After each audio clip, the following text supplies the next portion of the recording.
So we have our exporting for print checklist. We created outlines. We outlined all the paths, or strokes I should say, and we made sure it's in CMYK mode and corrected the colors. We made sure there was enough margin or safety around the document. We made sure wherever it's going to fold, there's nothing coming over from the other side by accident, so nothing kind of crossing over. So we made sure everything is center aligned, everything is great and ready to go. We made sure the top has enough room for the zipper or the package, wherever it seals. We are ready to export. So what we're going to do is we're going to File, Save As, and we're going to export as a PDF. And we're going to click on, just type in Final and Save.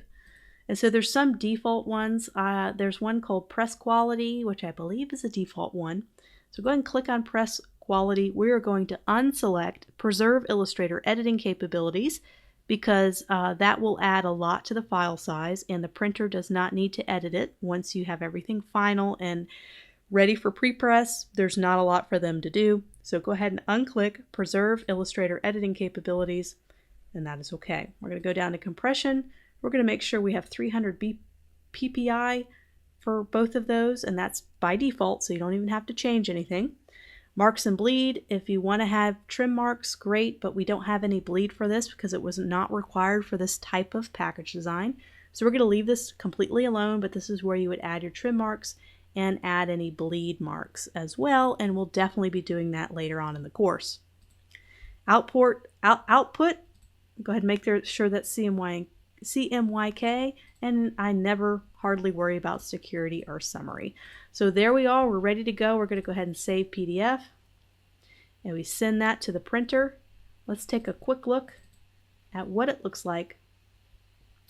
There it is. There's our item here. We can always kind of fine-tune the back if we don't feel like the client likes it, or if he wants to continue that green look over there. I kind of like the change in color there from front to back, kind of changes it up a little bit, but they may want to have it green, but I think that's a good start. Let's go ahead and close that down. We're going to do something really quickly. I'm going to go to File, and we're all done. So this is just for show. This is just for building a portfolio piece. We're going to bring this back into a mock-up. We're going to go back into Adobe Dimensions, and I'm going to take what we have on the front, but I'm going to duplicate it and have a backside. So we could show off our entire product and one nice, beautiful mock-up shot. So we need to export this as two separate JPEGs now, one for the front, which we already did, and we need one for the back because Adobe Dimensions does not stretch things across products very well from front to back. So I'll show you how to do that. So we're going to edit artboards. I just need the back. We already have the front done. Just going to do that and export that as a JPEG and go back into Adobe Dimensions. So now we're back in Adobe Dimensions. If you need to do this in a Photoshop mockup, just copy and paste your front and apply the same JPEG to the back so you can have a front and a back look. So what we're going to do in Adobe Dimensions is we're going to take this front that we already did, we're going to copy and paste it. And we're going to go ahead and move this out and then toward the back, just like this. We're also going to be rotating the product. So I need to change the camera. So I'm going to go right here to this area, kind of change the camera angle a little bit here so you could see both. Let's see if I can't rotate this back one.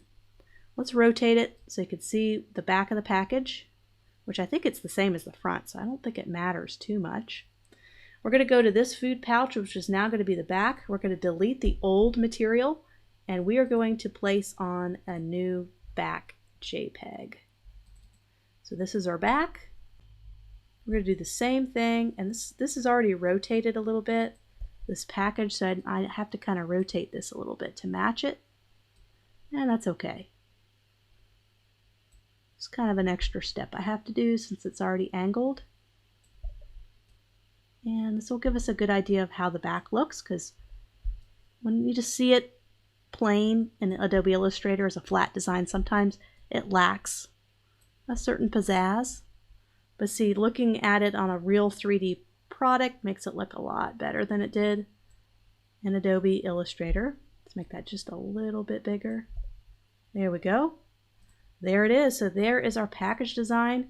We can move this. Just gonna get this dolly tool and kind of move our camera.